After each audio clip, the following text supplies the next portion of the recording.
Professor.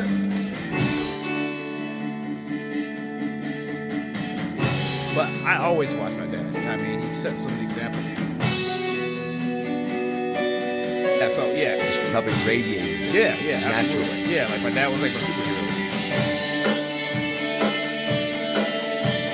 And we're live today on Imagine Fitting In. I'm honored to have and grateful for my friend Sergio Hairston. Sergio is also in the same field I'm in, pretty much, in fitness. Yep. And Sergio, I met him at a local club, and we're bringing him in for his story, see how he can share some of his mentor experiences, if he's been mentored. Is he mentoring anybody right now, family included, in terms of goings on? Yeah. So you can drop that mic, just push the mic down a little bit. Just push it down, and then turn the mic up, and then you push up that black thing down a little bit. Yep, perfect. Okay, great. I just want to get your face. Got it. Okay, so yeah, Sergio, I've known Sergio for what, maybe a year or so? Yeah, probably. Yeah, so right? about a year. Yeah. Okay. So, Sergio, I usually start, Imagine Fitting In is all about mentors, healthy lives, right? We know fitness is all about, right, healthy living and getting by and being sound in the community. So I usually start and basically ask, like, where were you born and where do you call home today? Yeah. Yeah, so thanks for having me on. Yeah. So glad to be here. So I was born in Cleveland, Ohio. So I'm technically, I guess you could say I'm an 80s baby. So like right at the end, like I was born in 89. Okay. So, but I kind of relate more with the 90s. But born in Cleveland. I have a mom, dad, and two younger brothers. Mm-hmm. Was born there. Pretty much been there my entire life. I didn't move to Dayton until after college, so where I met my wife, and so this is where I'm at now. But still, Cleveland. I still feel like Cleveland, the land, is where true home is at. Okay, but, so I want to ask you what the excitement was when LeBron was there. He's gone. He's back. He's gone. He's gone. Right. Yeah. What's the vibe over there in Cleveland? Yeah, man, it's crazy. Like I've always been like a person like, hey, man, do you. You know what I mean? So like whatever is the best plan for you. Don't worry about everybody else. So like I appreciated when LeBron was there and it was really cool. People were really upset though. They felt like, when he left. Yeah, when he left, they like lied to people, burned his jerseys and stuff. And I was just kind of on the side like, man, like you guys are really upset about this. Like like you do him personally. Right? Yeah. Mm-hmm. But I don't really care. Like I still root for him, even though now he's in, LA and stuff. But now I have to ask you, I don't even remember, and I'm gonna have to show you something on that note, because I got Michael Jordan's signature right there behind there. I should have pulled that off. Anyway, did Cleveland ever win? They won a title, won. So like that's the thing is that did they win one or two? Now I can't even remember. I can't. I mean, we were in the playoffs a couple. I think we went to the playoffs the first time and lost, and then came back again and then won that. Both times I think against the Warriors. So like he kind of did his part, Right. But people were still upset, which I mean. And that darn, Stephen Curry, right? Yeah, man. I mean, those that guy was just, man, he's on fire. Like slaying at the time when you have you could safely almost say like this up and coming GOAT. Yeah. There's a lot of talk about that with Jordan and LeBron for all he's accomplished. Yeah. So it's pretty impressive. Yeah. So is your family still in Cleveland and you and your wife are here in Dayton? Yeah. Yep. So family is still, so like my dad, so my mom is actually deceased. So God bless. Yeah. Appreciate it. And so, but my dad is remarried and so they're still in Cleveland. My brother, I have two brothers, like I said. So my youngest brother is at Kent. And he's just graduated. So he actually ran track and field. He was a long jumper. Nice. For Kent. And then my brother is in like Virginia area. So he's ex-military. So, but yeah, so it's just, me. I'm the only one in Dayton, but family's still relatively close though. So I see him pretty often. Nice. And, so you mentioned school. Yeah. And I'm sorry, where'd you go to? Like, do you go to elementary school in Cleveland and then end up in here after later? Yeah, Or what? yeah. After college, yeah. So I was local until I went to school in Bowling Green State University. So near Toledo. Okay. So yeah, I was up there, and that's where I met my wife. Okay. Yeah, and then after that, I just kind of followed her here. So And when you were in school, I'm going to go like back even to grade school. okay, yeah. So in grade school, do you have any memories of any teachers that are in incidences one day, Right. or somebody that tended to be like, in your life and kind of you still remember today? Did anybody stand out? Man, like I remember a lot of my teachers. I think my first grade teacher was really cool. I think she was really impactful because she kind of reminded me of you remember Magic School Bus? Like sure. Miss Frizzle and all. She kind of reminded me like that. She was very eclectic and like dressed crazy and always had like a lot of fun stuff to do. So that was really impactful. That was like the first experience I remember. Animated, Yeah. colorful. Yeah. Yeah, sort of like my basement, my studio. Yeah, exactly. Here, right? Yeah, it was cool, but Yeah. that's what you need when you're a kid. You know what I mean? Like, Yeah. you're nervous, you don't know what to do. You're in this foreign place. You need somebody that makes you feel like a kid, and it's like, okay, I think I can do this school thing. Absolutely. So absolutely. that's the biggest thing I remember. I don't really even remember any lessons she taught me, but I just remember like, man, this lady's eccentric. And so, in other words, you probably found her interesting and Yeah. probably almost interesting on her every word. Yeah. Right? Yep. Yeah. So, and then, in grade school, did you like play sports? What were you into when in grade school? I mean, I did nothing like maybe a little bit of basketball, and I mean, No strong, like crazy passion as a kid. Like, not really. Yeah, I was more into like music stuff as a kid. okay. So Okay, cool. And then I kind of picked up sports in high school and did that. So yeah, like as far as the fitness bug, that kind of comes later on. Like I kind of just grow into that. Okay. But I'll probably say music first. Probably is what I was more into. See, I know from knowing Sergio, for the listeners, we're both, I consider myself a drummer. Yeah. I don't consider myself an excellent drummer, but I'm self-taught and Right. I have fun with it. Was music always something did you ever think about it as a profession, or was Absolutely. Yeah. Absolutely. And was it always the drums? Yeah. So like I played drums like in church. My dad played a lot of instruments. My dad he sang, he played trumpet, he played piano, he played drums. That's multi-talented. Yeah, so he did it all. So we were always around music. And so, a really big aspect. did you just your eyes light up did he make a big effort about music, or was he just like letting you roll with it and getting your attention was coming to you, like the drums? What stood out for the drums? Yeah, I guess my dad played the drums, and that kind of like I saw him actually play the drums, that was the instrument he was currently on growing up. So like I kind of gravitated to that. Right, like all cool, right? Yeah. So like everything, all types of music, I'm like, yeah, let's do this. Like, and we know, like, next to the lead singer, the drummer. Right. Yeah. I won't say any more about that. Okay. So, did all your so you end up going to Bowling Green, you said, for like university or college? Yep. And what did you have your chosen field of study? What was it? So it's funny because it's like I think there's like a saying like you change your major like 2 or 3 times when you're in college. Sure. Well, I did all that before I went to college.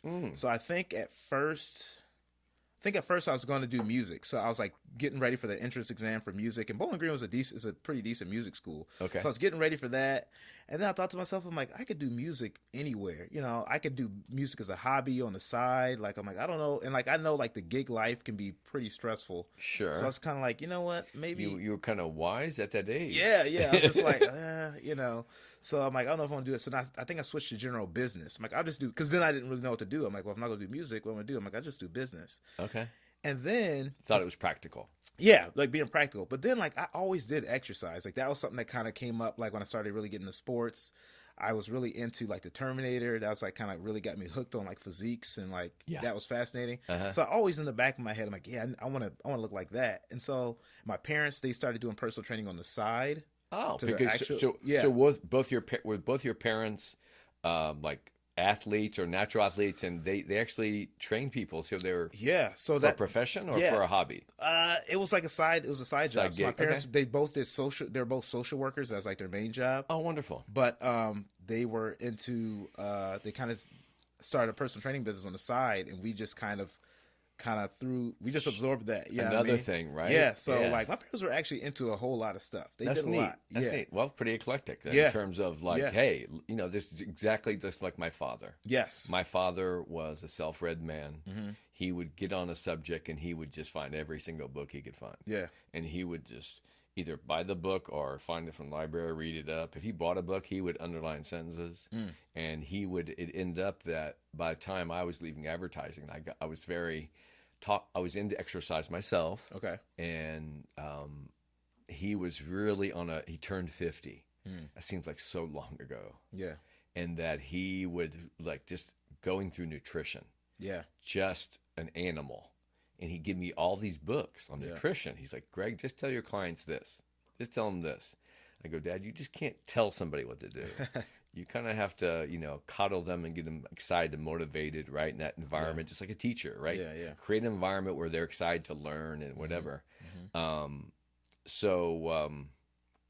Yeah, so the nutrition. So then, did you play any sports at Bowling Green, or you just like to work out while you're going to school? Yeah, so I did. So to back up, like I did soccer and track in high school. I did football like in 8th grade, but then when I went to like a private Christian high school and they didn't have football, so like soccer was their football. So homecoming games were soccer because it doesn't require as much equipment. Exactly, it's just a field and a ball. Yes, it's some shin exactly guards. Yeah, so I did soccer, which I was just fast, so that's pretty much. I had no skills in soccer, but I was fast. Like we'll kick you the ball, run and score. Listen, we'll recruit any guy that's fast. Yeah, so I did that, and I did track, and track was what I was really good at, and so like we were setting records, me and my brother and stuff like that, and so I wanted to keep running track, but at Bowling Green, with like the Title IX thing, they had to kind of scale back so that women had the same amount. Like men, there's like women and men's sports were equal, like the equal amount. Right. So my dad went to school in Bowling Green, and he ran track, and they were like on Olympic level fast as far as like the 4x4 team. So did they recognize your name? Yeah, no, unfortunately they did it. I know I should have been like, do you know who I am? Yeah, exactly. But anyway, so I'm like, yeah, I was kind of following my dad's footsteps. Like, yeah, I want to track. So at that point, it was a club track team. So that means you pretty much have to pay. You have to pay if you want to play, and you have to, you have to drive yourself to the meets. So I did that for like a year. But people weren't serious though. Yeah, I mean, there's guys that would go and like party and drink on a weekend, and then like, all right, I'm ready to run. And I'm like, what are we doing? Like, sure, right. So there you start. What do we call that? It's like. What do we call that when coming of age in college, you have this kind of communal, right? You're running track, got a group of guys, and then all of a sudden the distraction, it's almost like, okay, this is fun and kind of a little group setting, a bunch of guys to hang out, something to do, get physical, let some yayas out. And then when it comes to how serious-minded, right, timing, at certain times, like you just mentioned, the guys that are like kind of like whatever, and then there's other, you seemed maybe where you seemed a little bit more like, what was your thought at that time? So like that's where I like really started to get serious in the fitness. Like I treated fitness like I was a professional athlete. So I was just like, I'm focused. And the funny thing is, like, for what? Like, I'm not getting paid for anything, but I just took it that seriously. So I was doing the track thing, and track is already kind of an individual sport. You run your race, and that's it. Right. So for me, I'm just like, man, these guys aren't even serious. Like, why am I even here? This is a waste of my time. It doesn't even take a ball. Right. Exactly. Yeah. So, and I was still training at the gym. So I'm like, I'm just going to focus on training. Yeah. Okay. I mean, so I'm going to focus on eating and training. So that's what I did. And, so I kind of got more like the bodybuilding type of thing. Okay. Because like, that's all you versus you. You know what I mean? Like you're your biggest enemy. And so I gravitated more to that. Now, were you a very like have you been a person that likes your me time? And is that where you structured that attention where you help you give yourself structure, or how did that help you when you had such a workout routine? And so I think it's funny. I think I learned a lot about myself by like what I gravitated to. It's like, why am I doing this? I'm like, oh, because I'm kind of more introverted. I like, like the self discovery, if you will, and like, that journey and like just the growing and in the process. And I'm just a regimented person. Yeah. So it just made sense. So yeah, it is kind of like my me time where I get away and like I still don't realize that until like I get done working out. I'm like, oh yeah, I feel recharged now. Like, why is that? It's like, oh, like that's how I grow. Mm-hmm. Yeah. And it's kind of like that body temple thing. Yeah. Right. Yeah, absolutely. In that, body, mind, you hear the phrase body, mind, spirit. Yeah. And you hear that we've heard it to a degree, almost to a degree of like the word core. Yeah. After a while, when you hear something over and over and over, and people are like, okay, I'm just tired of somebody just phrasing a body, mind, and spirit. Right. And, I think, I don't know about you, but I believe there's a certain amount of awareness that comes about in different times of our lives. Mm-hmm. And we have certain levels of intellect, right, developed. And as as our interests go, right. And you could be, not to like really consider, you might not consider yourself the sharpest person, but all of a sudden you just delved into one thing and just become like really good at it. Yeah. And, some people have a hard time of like zeroing down. Okay. And we know, this distractions, like, in the late 90s, early 90s, whatever, when you go to school, blah, blah, blah, our lives. Now we know that today's world, the technology and the communication ability and all the distractions, it's just kind of overwhelming. And you can kind of like go look at the Joneses type thing, whatever. Yeah. And that's one of the reasons why I left advertising way back before technology came. Well, technology was coming in. The first computers were coming in. Right. And I just saw it.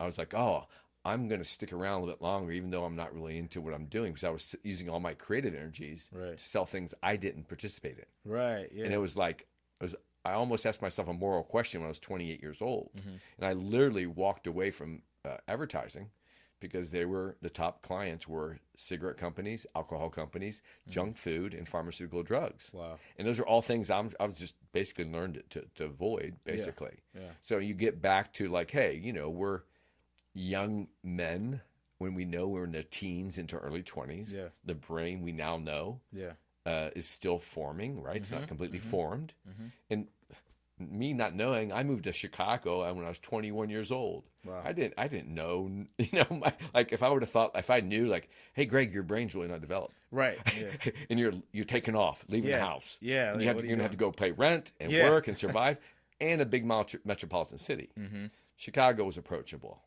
But getting back to your university time, now, when you were in the track and field, did you do some competitions, and what kind of your coaches do you have? And did anybody stand out there that kind of help prime the pump and keep you going, or? Yeah. So not so much on the sport aspect of things. 'Cause like I said, like that was kind of like, everybody was, even the coach, like he was kind of like, I think we were paying him to be there, and like sometimes he didn't even show up for the meets. So like I can't really say I really. Wait a minute, you single guy, you guys were, or the school was? No, we were paying. Yeah, like it was crazy because you had it's like a club or organized. Like okay, we need somebody to coach us. And like even I think there was like a time we did not show up for the meet, and we were just.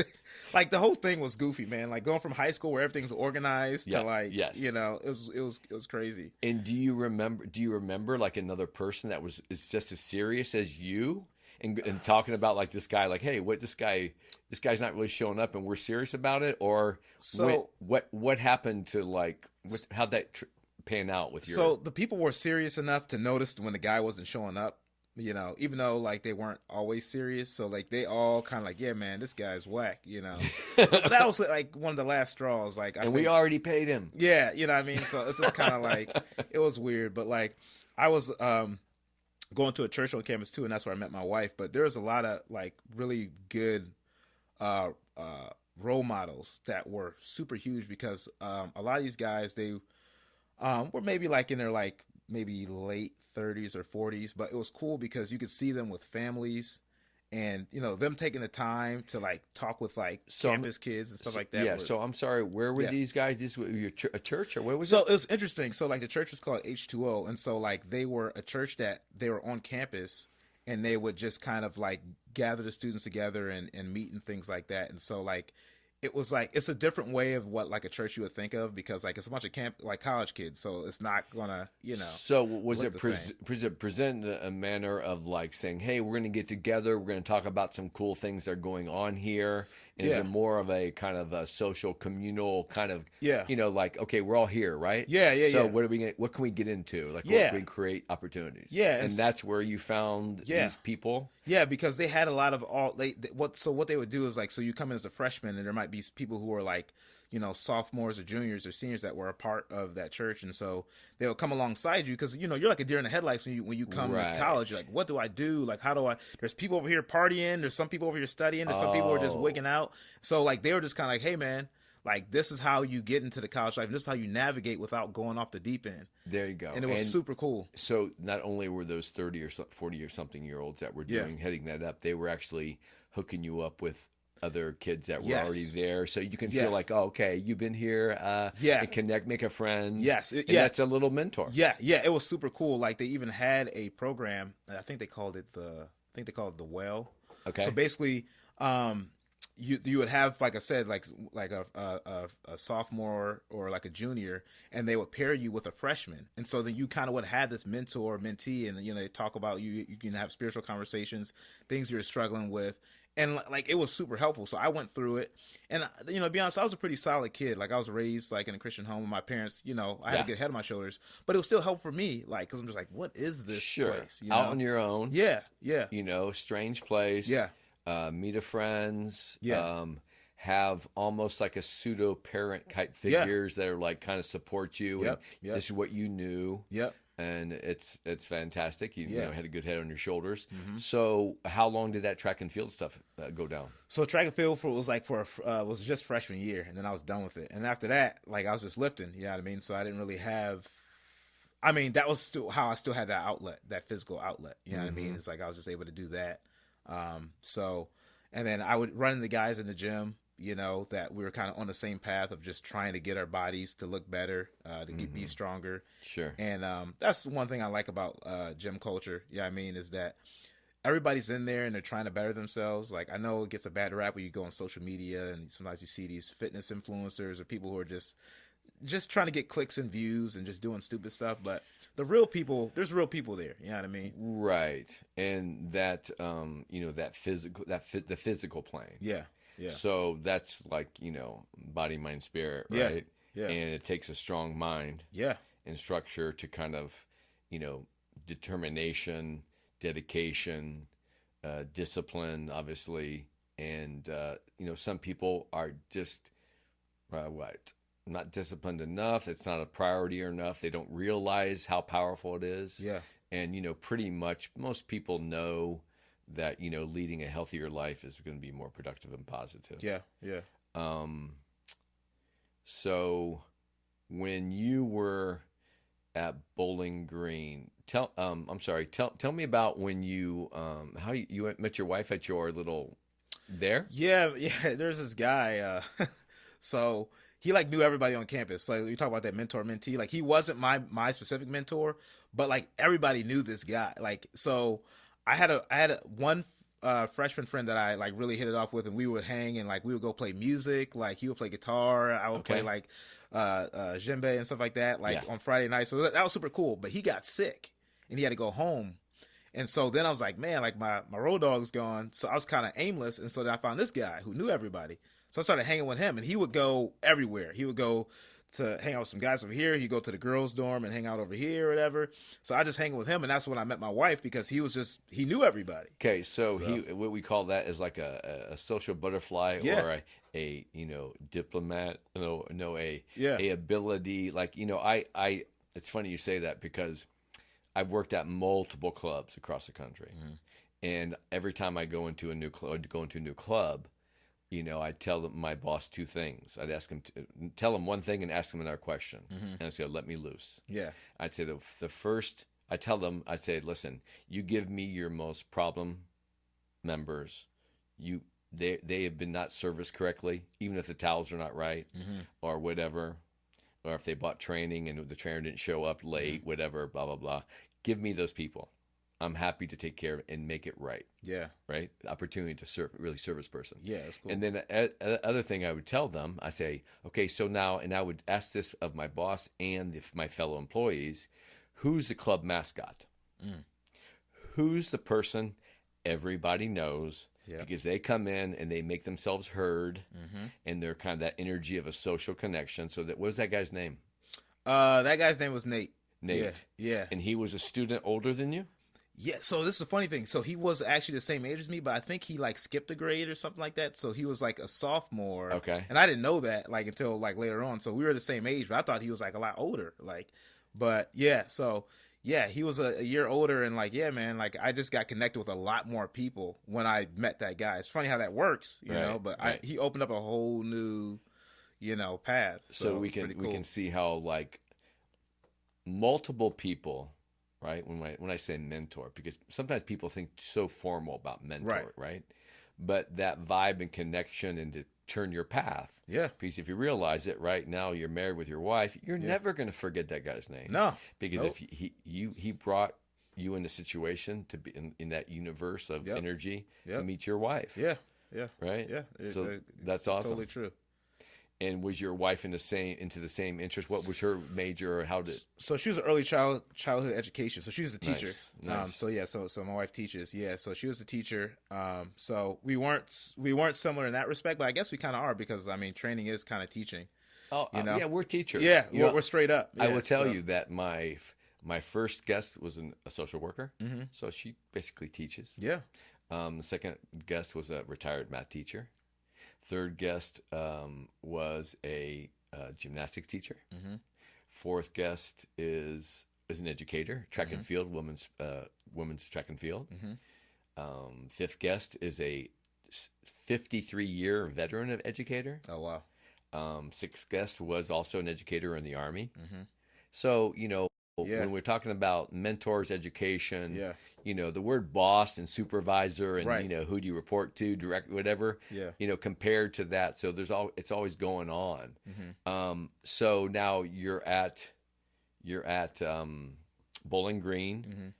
You finish up school. Did you ever have any employment opportunities while you're going to school in your field? Yeah, so I actually worked at the personal training center like my last year. That was super cool because that was like getting your feet wet on what you're going to be doing, which is kind of funny that nobody else really took advantage of it. Like I only saw one other guy in my major that was like doing the training, which was weird. So you were in the business, but you were doing the training on the side, or like? No, I got hired at the student rec center to be a personal trainer because you had enough interest in personal knowledge and I actually got certified. That's what it was. So I got certified through ACSM, and nobody else did that. But I went and did it over a summer, so I was certified when I was still in school, and I was making money. You know, so it was great. That's what people look for is that if you have the passion. Yeah. So my fourth guest, Vinny Finneran, who's a great Irishman, great storyteller. He's one of my dearest friends. He gave me my first gig. Okay. He worked at the most, at the time, 1992, the 118,000 square foot facility, 7 levels, 2 underground, 5 above ground, 107 foot indoor rock climbing wall. Oh, wow. In downtown Chicago. Oh, man. He had his entire staff hired. A friend of his friend I was dating said, hey, I got this guy, that's interested in getting into fitness. I was in advertising at the time. And I went in and met him. Since he was a friend of my friends, the guy gave me an opportunity. He interviewed me, and then he goes, you know what? I have all my slots. I really don't have any space, but I'm going to make space for you because you're going to be my cheerleader. All right. And he saw my enthusiasm. I had just as long hair I do now. I had a full beard, and I'd been working out, and I was just passionate about having an opportunity. He took me under his wing. And here you go, 32 years later in my career, right? So that, definitely a mentor at one time. So, okay, so you're working at the club, the training. What kind of clientele and what kind of vibe was going on at that? This is on the Bowling Green campus? Yeah, Student Rec Center. Yeah, so that was interesting because I didn't know who I was going to get. And I actually got the gamut of trainers. Of clients. So I got one guy that he was I don't even. I guess he lived in Bowling Green, and I guess like you're able to still use the rec center somehow. So like I trained him for a little bit. I trained mostly students. One guy that I really trained, he had lost a significant amount of weight already, and he was trying to just maintain it or just keep going. That guy was awesome because fast forward to now, I don't really keep in touch with him, but like he's like hardcore into powerlifting. So it's kind of cool because like I kind of did a lot of TRX training with him and some general strength training, but just still trying to help him to lose weight, but stay in shape. And now he's like a power lifter doing his own thing. It was super cool. And he was younger than you? Yeah, I think I was like a junior, so I think he may have been like a freshman, I think. Okay. And I think he came to school and said, "Hey man, I got to keep going," So what was the name of that mentee? So you basically, I think his name was Timmy Kelly, I think was his name. You steered his life, buddy. He was a cool dude, man. You held on to his steering wheel. Yeah. While he was like seeing this new road. Yeah. And he took it from there. Yeah. That's great. Do you still keep in touch with him? Yeah, I don't keep in touch with him now. I'm just friends on Instagram, but like he's like I said, he's a power lifter, man, and he's really doing a thing. So you should be really proud of that, man. Yeah. That's cool. Nice. Yeah. So when from the job at the on campus, whatever, and when was it that you had like when you graduated? Yeah. And did you work in that area up in near Bowling Green, or did you come to? When did you come? Yeah. Did you work up there? What was your first experience? Where like do you remember when you your first job that when you like fulfilled, like I got a paycheck to do this, what I'm doing. Yeah. What was that experience like? Yeah. So like even in college, it was weird, like getting paid for personal training because I'm like, oh, this is what I went to school for, and I'm already getting paid while I'm still in school. So I'm like, this is weird. I'm like, but I think I can do this. Yeah. Like I think I can. Better than McDonald's. Yeah. I think I can get along with this. And so like when I graduated, I kind of hung out a little bit because I actually got accelerated. So I finished a year before my wife did, even though we started at the same time. So I just kind of hung out and found another job at like an Anytime Fitness in Findlay, Ohio, and that was a cool place because those people, even Anytime Fitness is like a franchise, but they were kind of wanting to break away from the franchise and do their own thing. So it was like an Anytime Fitness with extra stuff in it. Like they had their own aerobic studio. Got it. Yeah, so they were definitely passionate. Yeah. Thinking a little bit out of the box. Yep. Did they end up breaking away from that franchise? Or? Not while I was there, but it was still super cool because that's when I got experience on teaching aerobic classes, like full, because before it was just one-on-one, but then I got teaching aerobic classes, and that's a completely different experience. Yeah, too. it can be, it can be somewhat, I don't know what your experiences are, but it can be somewhat humbling. Yeah. To take on a group and being confident, and I found through my own experiences when you just throw yourself into it. And just imagine you're talking to one person and you're just throwing this blanket out. And then I was a teacher that I would see these people teaching classes, and they'd be up there doing every single move up there and mic'd up and talking to everybody. And then really not being able to see everybody in the class, what they're exactly doing. Yeah. And I could never sit still. Yeah. And I didn't hardly need a mic either because I had a loud voice. Yeah, same. And I would just run around, and most people would be like super grateful. And this is kind of how, different instructors stood out. And I will inform the listeners that some listeners know this automatically, but some don't, that small group training concept come in. So if I can't handle 10 at a really tight group, can I handle 4? Yeah. And can that 4 be like a personal training session? Yeah. And that just amplifies our potential income and gives them camaraderie. Maybe it gives them a price break from the people who's participating. So, Sergio, was there any significant life-changing experiences? I mean, you met your wife. Did you have any kind of life-changing experience that it's really most of the things we remember in our lives that stand out are either beautiful things or really life is about change and loss and growth. For sure. Is there any life-changing experiences that you experienced that helped turn you in a path or kept you going even more? Yeah, for sure. I definitely would have to say my mom. You know, like my parents were like, you know, peas in a pod. They did everything together. So I had an amazing example of what a good marriage looked like. That's wonderful. Of what just, I mean, two working parents that they did the same job essentially. You know, so they did the same job as social workers. Did they work with each other or just they didn't work with each other, but Yeah. sometimes they help each other out. If my dad was like, you know, because when social work, you gotta, you know, write down all your notes and your visits. My dad Yes. was horrible at that, absolutely horrible. So And my your mom yeah, was- mom was like, just bring it to me. Yeah. I'll write it up for you. Just tell me what to write. You know, I'll write it up for you. So it was awesome. They were a You know team. this because you're married. Yeah. Women are good with details. Yeah, yeah, she was great with that. She, you know, budgeting, finance, and stuff. But anyway, my mom, she got cancer back in, I think I was still in high school when she got cancer. Like, so maybe I was like a sophomore or a junior, something like that. But anyway, she battled cancer for like 6 years. So my mom actually died the week after I graduated. Craziest thing. Wow. Yeah. So like I had just graduated. She came and saw me, and she was looking pretty bad at that point. Like she was pretty like in the final stages.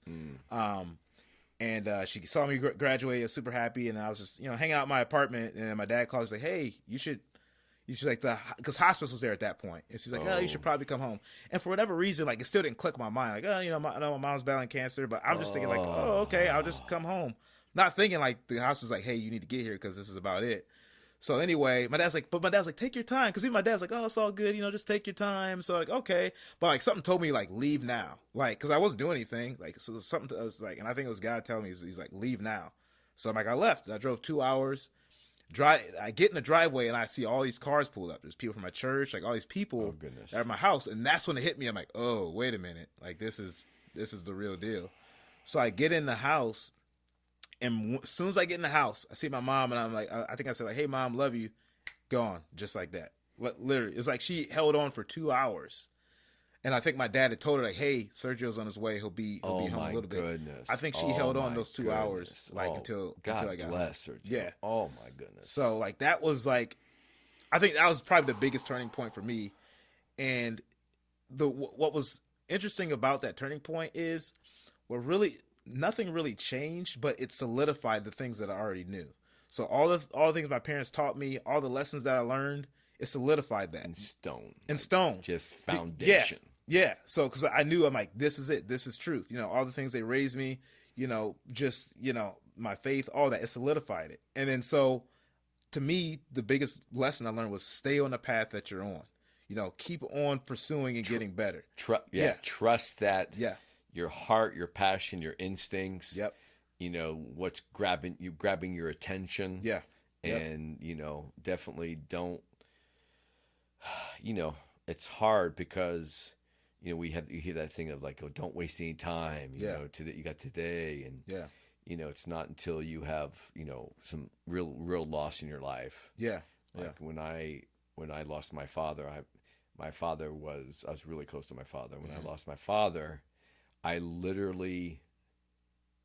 know if it was something in my subconscious that I was like, I always wanted to do and never had the courage to do. And I lost my father, and that's when I started singing. And I would start singing just as like a private meditation and work, you know, teaching myself how to do, you know, researching breathing exercises.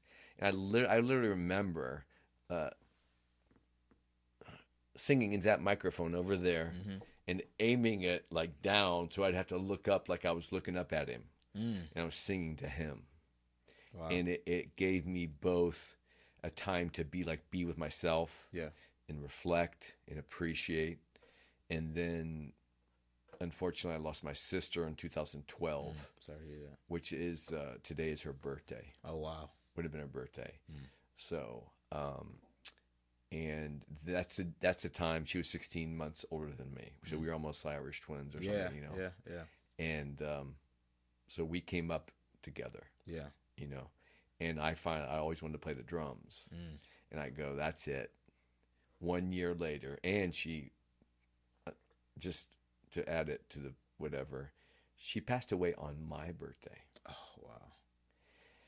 So was like, okay, that's it. It took me a year to mourn, and then by the time my next year birthday came, I went and I was living in Manhattan by the time I went and bought a drum kit, took it home, and just started teaching myself. I said, this is it. No more wait. I'm not waiting for anything. Yeah, I'm doing everything that I ever imagined and would like really passionate about. Yep. So we're here. What, so that mentor, what was the main mentor? Like, have you had anybody else since then, or does anybody else stand out in the recent past, or is just those ones we spoke about? I mean, to be honest with you, I think it probably would be my dad. Like I was close to both of my parents. I was probably more close to my mom conversationally. Yes. I would talk to my mom probably like pretty much every day. Like in college, like if I didn't call, she was like, was it something? Were you sick? Like, did you like what? Oh, right. Yeah. I mean, so all the details. Yeah, and so like my dad, we would always have philosophical discussions. Like he would always say, "Hey, do you think I don't know, like something?" And like we just get into a deep discussion, which was great. But like on the day to day, it was my mom. So once my mom passed, that kind of switched over to my dad. But I always watched my dad. I mean, he set so many examples, and like we were talking about music, inspiring energy. Yeah. So yeah, just probably radiated it. Yeah, naturally. Absolutely. Yeah, like my dad was like my superhero. That's beautiful, man. That's a super blessing. Yeah. When my father passed, somebody asked me like, "Oh, how are you?" Yeah. And I go, "Well, how I can describe it is like, my dad was so awesome, and I'm sure maybe you can identify with this. He was so awesome that when I lost him, the level of sadness that I experienced, the only way I could kind of possibly think and relate to anybody was like, okay, it's almost it'd be almost like the same pain as if I never knew my father." You know what I mean? Mm-hmm. He was such the polar, like positive, extreme, beautiful that it was just crushing. Yeah. So yeah. Yeah. Anyway, so that's great. Yeah. And again, there's a lot of, I'm not going to get into that. There's a lot of, obviously, what they say basically in basic psychology is like, you're, a male mentor, right, in your life. Sometimes it's the idea of like, oh, your father's the one that loves your mother, and you're, affectionate for your mother, and then having that outside source being some inspiration. But that's a beautiful thing that your mom and dad played like such a amazing role. Yeah. So, what have you any life experiences as far as how it's influenced your training with clients? Yeah, I think that the discipline and stuff that I've cultivated and that I've seen, like even like from my parents, and that when I try to be that with my clients as far as like really able to listen to what their needs are, and be open, because I think that sometimes clients don't know necessarily what they want. Like, hey, like I want to, right? I want to do this and do that. I'm like, okay, but what you're really saying is, okay, you want to lose weight, or like, like it's like, oh well, yeah, my arms don't look the way they want, and I need the tone. And I always hate the word tone. So sure, do you really know what that means? But or even like they might say like, oh, I don't need to lose any weight, but like all the things they're describing is like, no, you're trying to, losing weight is going to help you feel better. That's part of it. You need to eat a little bit better. So like being able to listen is really huge. And then from there we can construct, what your program should look like, but also being open and listening so that you don't just steamroll them and they don't feel like they're being heard, cause you want to be on the same page if you want to help somebody. Right. And I mean, we just know that's just good communication. Yeah. And they say communication is wonderful when it happens. Yeah. You're right. Yeah. So what is your approach? Okay, so that's basically you almost developed this. You just designated probably your approach when starting with a new client, right? Yeah. When starting with a new client, I've learned over the years though, like to stick with the basics. So like at first I used to be enamored by all these crazy things that trainers would have their clients do, and like it looks super cool on Instagram, but sometimes it's actually not very efficient to what their goals are. Right. And so I took a step back, after doing this for several years, like, over a decade. And I was just like, you know what? let's start with the basic functional movements. Can you do that? And then looking at that and then just going deeper with that. You know what I mean? And I learned as I paid attention to clients that those basic movements, from those stem everything else that you want to do. And then if you want to do that crazy thing where you're standing on a ball and you're holding a torch and I mean, you can do that. Right. It's like circus acts. Yeah, that's pretty much what it is. And so I will tell you that from my years of experience, way back when I started in 1992, I had 3 great mentors. One was Vinny, who was an exercise physiologist and a track and field guy. And then I had a kinesiologist who ended up hiring me and me working for him because I was such a good communicator and I knew how to, take care of people. And there was the main words in fitness, and this is how advertising dumbed things down. Okay. The 2 words that they were used in fitness was functional fitness. Yeah. How is it, right? If you don't have function, you can never have performance. Absolutely. Right? When something's not functioning properly. So that's a big, obviously, through movement. And, I always, when I talk to my clients, I say, so I'm going to ask you a question. Would you identify more as an athlete or a dancer? And they would say, oh, dancer. I go, well, I'm training you. I train dancers and athletes the same way. Yep. And even though if you don't even identify with either one, I'm still going to train you like a dancer and athlete and through movement. Yeah. So I'm basically a movement specialist. And when I say this is a running joke, right? I say I'm a balance specialist, and everybody wants to stand in front of me and stand on one leg. Oh, here I got it. I'm like, no, I said balance of power. Yeah. Right? What is from your core upward and your core downward? Yeah. How are you organized? Yes. How well can you move? And we're going to talk about kinetic awareness, blah, blah, blah. So you've got the Michael Jordans of the world, and you got the Bill Gates. Yeah. Maybe not so, right? Yep. The physicality of that, or the, lack of natural abilities. Because we know when we see natural athletes. Yeah. Right? Yeah, It's absolutely. like, oh my gosh. Yep.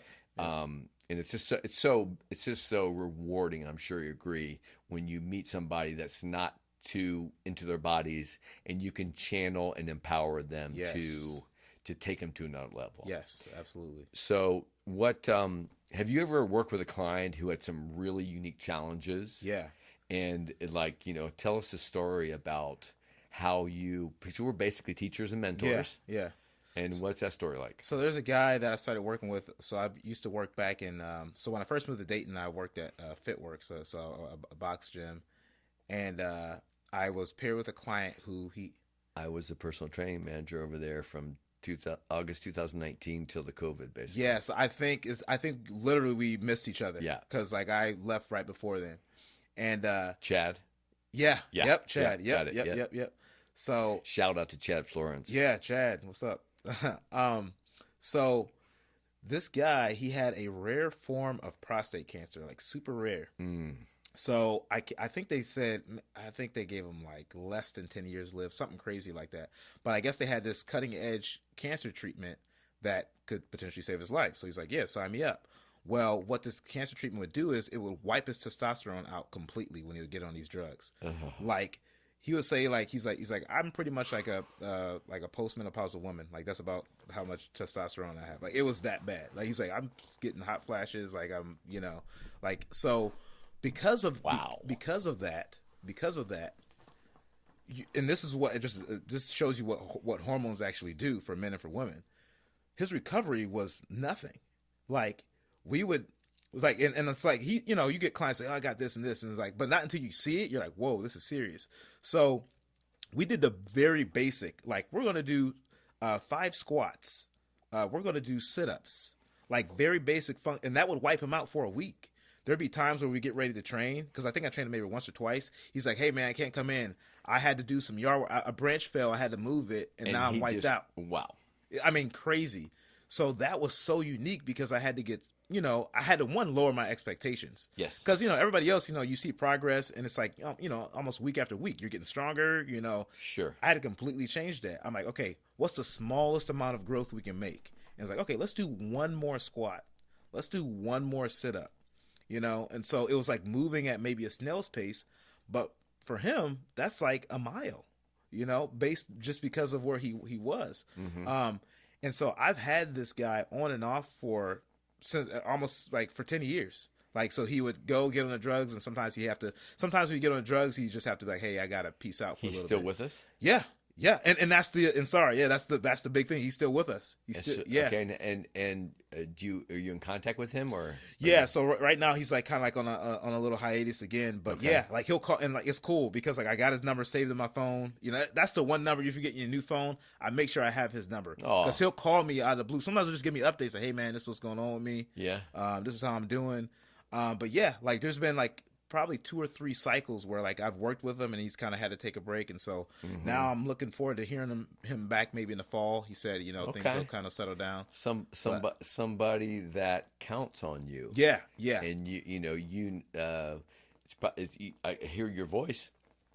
And you sound super inspired. Yeah. By that person that you made that difference for. Yeah. And understood, adapted. Yeah. Right. Yeah. Ability to come at him and figure it out with him. Yeah. You know, not just, you know, so it's, you know, again, it's an art form. Yeah. And I think my personal opinion is that doesn't happen. You know, that doesn't happen randomly. You know, a person really, you know, I'm a big believer in that when I'm talking to people, and I'm passionate about what I do. And I always say that my essence, I'm an artist. But my passion is fitness. Yeah. And I believe that when I hear them, clients hear what I have to say and how I say it, and that energy, they're like, oh, this is a guy I can trust. I feel good with this guy. So that's awesome.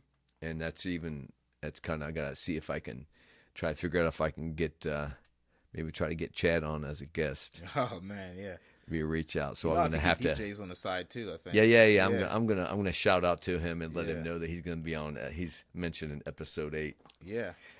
So what are your thoughts on the fitness industry today? You mentioned something about the social media stuff. Yeah. Right? So like, you know, it was kind of like it's been somewhat discouraging, but more encouraging as of late because there's a lot of evidence-based people now. Because before it's just kind of like, you know, bro science, you know, gym bros, which sometimes it's good information, but a lot of times it's bad information. Right. You're saying what people learn in the gym, if some guy go, hey, come on, we'll do this. You know, I know what you need to do. Yeah. Muscle confusion, man. Just all you got to do. And, you know, like sometimes, you know, it's good stuff, but a lot of times it's bad stuff and maybe even sometimes dangerous stuff. Like, and I know this because when clients come to me, it's like, oh, well, I heard you're supposed to. I'm like, where did you get that information from? You know, so there's still a lot of that.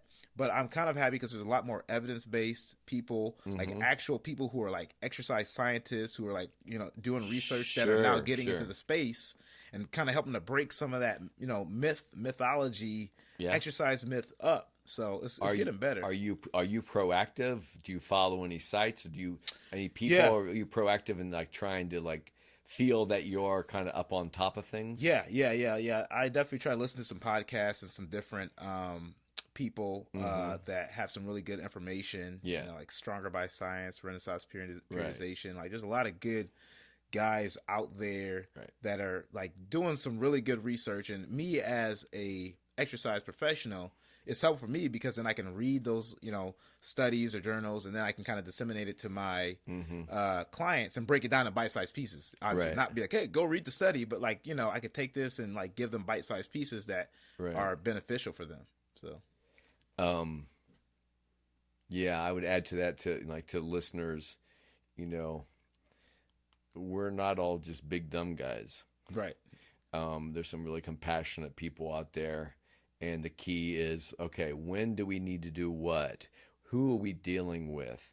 What are they ready for? What can we excite them about? What can give them energy and pop out the door and not potentially harm them? You know, my motto is, I'm like a doctor, do no harm. First, do no harm. Right. Second is, you know, proper progressions.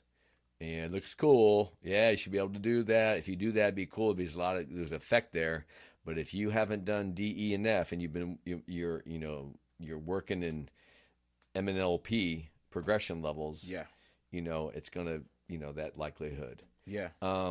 So in terms of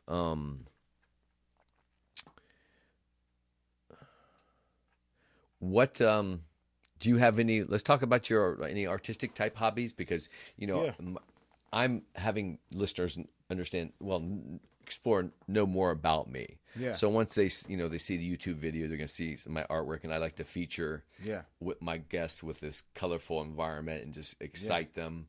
I'm an artist. I practice multiple mediums. You mentioned drums. Yeah. Is that your kind of like main kind of? Is that like a hobby right now? Is like a chill, relaxation type thing, or do you have any other hobbies? Yeah, so yeah, I really like music. I like bodybuilding, which is like kind of connected to fitness, but it's actually an art form. You're sculpting. Yeah, it is, and like that is like my other artistic side. So there's music and there's bodybuilding. I've always been enamored, like I said, with Arnold Schwarzenegger, with bodybuilders of the past, because of the lines and the shapes and the way that they even present their physique with the different routines. That's amazing. That's a symphony of orchestrated muscles. Yes. Right? Yeah. And you have to timing. Yes. Right? Activation, when to do a bunch, when to settle down, when not to say anything, when not to activate, whatever. Yeah. Yeah. And the only thing I can tell you is that we have that in common, that Arnold was definitely a big influence on me when I was young. Yeah. Arnold, all things Arnold. Yeah. So Arnold had a movie called Commando, and he was featured in the Rolling Stone magazine, and he says, if it means enough to you, you'll make it happen. Mm-hmm. If it doesn't happen, it obviously didn't mean enough to you. Right. So sometimes we're encouraged by either joyous events to go, yeah, I want to do that. Right. Or, oh my gosh, Yeah. you know what? I'm finally going to go do what I knew I needed to do and been wanting to do. Yeah. Yeah. So, but on that note, obviously we're going to put in the show notes how they can potentially contact you in Dayton for your fit. Is it Fit in 2? Yep. Fit in 2. Fit in 2 Fitness. Sergio Hairston. Yep. Great having you on the show. Yeah. Thanks for having me. Appreciate your time. Yeah. Thank you for sharing the stories. And as I mentioned to all listeners, you never know. Everybody has something. Yeah. You never know when a listener is going to hear a nugget of just some comment that timing in their life, they've been on the edge of something or whatever, and they need extra support, or bell goes off. Every nugget's is gold to me, I believe. Yeah. So thanks again for coming, and we'll see you around, man. All right. All right. So until next time, kids, take care. Bye-bye.